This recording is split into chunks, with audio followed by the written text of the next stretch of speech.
morning. Good morning, everybody. Welcome back to the channel. Hope you like and subscribe to the channel. Today, we'll be talking about the corrupt New York State Parole Board. I should be saying the corrupt parole system in the United States of America, but I'm not sure how they operate in other states, if it's completely identical. But I will tell you about the corruption in the New York State Parole Board, right? So I went to parole myself. First, let me say this. The governor is in charge of the parole system. The governor is the one who appoints every single parole commissioner who decides whether prisoners get released or not. The governor is the one who appoints the wardens, what they call superintendents now, inside each facility. The governor is the person who can take someone and stop the death penalty, right? Or say, go ahead, pull the switch. It's the governor that's in charge of the state. Right. And so the governor has so much more power than a mayor. Right. The governor is in charge of the entire criminal justice system. Right. And what they say goes. Right. Whether he or she is a Republican or a Democrat, what they usually do is when they come into office, if people of their own party are in the position already, they usually leave them there. If not, they put their own people in there. That's the way they work. And so I personally went to parole 3 different times. I went in 2008, then I went again in 2010, and then I went in again in 2012, denied all 3 times, right? And so when they would deny you, they'd say, come back in 2 years. I'll explain that in a minute. Let me tell you some ways that you realize that the parole board is corrupt and how they work, right? So we would go to the parole. First of all, they function out of Executive Law Section 259I. This is the law that the parole commissioners are supposed to follow regarding a prisoner's release. Executive Law 259I, right? And they don't follow that law at all, right? To give you an example of how obvious it was that you go to a parole hearing and they're supposed to release or deny you on a case-by-case basis, based on the individual you are, based on your past criminal offense, based on what I'm saying is your criminal history, based on the programs you completed, based on the things you've done while you were incarcerated. So there's different things that need to be taken into account to determine someone's release. And that's what 259I explains. Okay, and 259I is law. It's executive law. So when I go in front of the parole board in 2008 and they deny me, they go, come back in 2 years, right? So they can say, come back in 1 year and we'll make a decision again, or come back in 18 months. But usually New York State says 2 years. So they go, come back in 24 months. We're not releasing you. Come back in 24 months. Boom. And then you go back 2 years later and they say the same thing. Come back in 24 months, right? So it's supposed to be on a case-by-case basis. But let me tell you what happens, which is so obvious to see, right? So I'll go to the parole board and I'll have, let's say there's 1,500 guys in the prison, 2,000 guys in the prison, and 50 of them are going to there's a parole board every month. Inside of the facility, there's a parole board every month. 3 parole commissioners come to the facility. They hold the parole hearing, and then you get your results. Usually, back then, you used to get your results like 3-4 days later in the mail. They don't tell you right there. I heard it's like 2 weeks later now, whatever, no different. So every month they hold the parole board. Now, let's say out of those 1,500 guys, 2,000 guys, 50 guys go to the parole board, right? Then the letters come in the mail 2 days later. Out of that 50, 4 guys got released. 46 were denied parole, right? Wow, it's pretty bad, right? That's January. February, 50 guys go. 48 get denied. 2 get released. Oh my God, that's terrible, right? Right? And this goes on for months and months and months. Almost everybody is denied parole. They'll release 1 or 2 guys. Maybe they'll release 5 guys out of the 50, right? But 98% of them aren't going anywhere. And then all of a sudden, April comes around. 50 guys go to the parole board. 40 of them get released. Almost the entire parole board. They release everyone. What happened? This is a clear case of the cases not being looked at on an individual basis. What they're saying in January is nobody's getting released. February, nobody's getting released. March, nobody's getting released. April, dump everyone, right? Then maybe April, March, they dump people, right? This is not on a case-by-case basis. That in itself shows the corruption right there. And the reason that that's being done, why is everything done? For the money, right? Everything is done for the money. If New York State gives, if the federal government gives New York State $2 billion, would it be $2 billion every year to run the state's prison system, right? And they say to New York State, we'll give you $2 billion to run your prison system, but you have to have a population of 50,000. If your population drops under 50,000, then we're going to cut $1 billion. As the governor, I'm going to make sure that my prison population stays above 50,000 so I can get those $1 billion, no matter what. Right. So when people come to the parole board, it's, I can't release anyone this month. I can't. You can release these 2 or 3 cases right here, but we can't release anyone. The governor takes into account how many people are coming up into the prison system from the county jails all over the state. Coming from Nassau County, coming from Suffolk County, coming from Riverhead, coming from all these different counties. There's people waiting in jail that were sentenced to prison to come do their prison sentences. And so he gets all these numbers. They crunch all these numbers of all the people coming in, which can determine how many people they can release to keep the population above that 50,000 so they get that $2.1 billion from the federal government. You follow me? That's simple. It becomes a numbers game.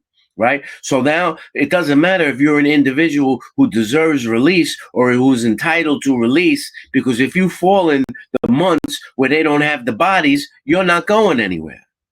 Right. But of course, this is very hard to prove. Right. Your release is supposed to be based on that hearing. OK, based on a parole hearing. So, well, I'll give you an example. When it was time for me to go to parole, I went into a room and there were 3 parole commissioners there. And your release is supposed to be based on that hearing, okay? Out of the 3 parole commissioners, only one of them is speaking to me. The other 2 may ask a question at the very end. A lot of times they don't even do that. And the reason for that is, as this parole commissioner is interviewing me, the 2 parole commissioners next to him are reading a folder about the next prisoner who's going to stand in the room. They don't know anything about the next prisoner coming in the room. I can prove this too, right? And I'm going to in 1 second, right? They're just learning about the next prisoner that's going to step into the room because they got a little folder in front of them. Oh, I see you're incarcerated for this. You served this amount of time. I see. So in other words, they have the parole commissioner that's interviewing me. He had the parole packet that I submitted, and he's reading it right before I step in the room. See, it's a predetermined decision. The decision was made by Albany already with the numbers game. Right? It's bullshit. And that's illegal to have a predetermined decision. So the whole system is a farce in itself. And that's what they do, right? I've watched them. Here, let me give you an example. When I go in 2008, this is their decision right here. This is their decision. I go in 2008 and they say, denied, hold for 24 months. Next appearance will be December 2010. Parole is denied as this panel has determined that if released at this time, there is reasonable probability that you would not live at liberty without violating the law. So they basically saying for nature of the crime. Then I go again, 2010, and they say parole release is denied. After a personal interview and record review and deliberation, this panel finds your release is incompatible with the public safety and welfare of the community. There is reasonable probability that you will not live at liberty of the law. Same thing. Then I go again 2 years later, 2012. Parole is denied for the following reason. After a careful review of your record in this interview, it is the determination of this panel that release at this time is incompatible with the welfare and safety of the community and the nature of your crime. So, the nature of my crime can never change. Do you understand that? I'm not making light of my crime. What I'm saying is the nature of my crime will never change. I committed a crime in 1996. The judge sentenced me to 12 and a half to 25 years for that crime. If he felt that I should have gotten life for the crime, then he would have given me life for the crime. But because every crime has a different set of circumstances, which a lot of you geniuses don't realize. Everyone says, oh, he killed someone, put him away for life. He killed someone, put him away for life. Every crime has a different set of circumstances. Do you think someone that walked into a bank with a gun and shot the teller, right, should get the same amount of time of a guy who killed someone in a mutual bar fight?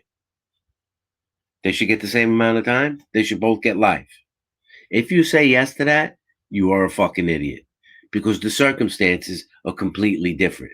So unless you know the circumstances of a case, that's why there's a judge that who has a bigger brain than people like you who think like that, right? A judge hears all the facts and the evidence and it becomes a critical thinker and analyzes everything and then determines how much time the person should get. If there was tension there, if there was an intention, if there was no intention, if there was premeditation, if there was no premeditation, if the person has a history or he doesn't have a history, there's so many things to take into account.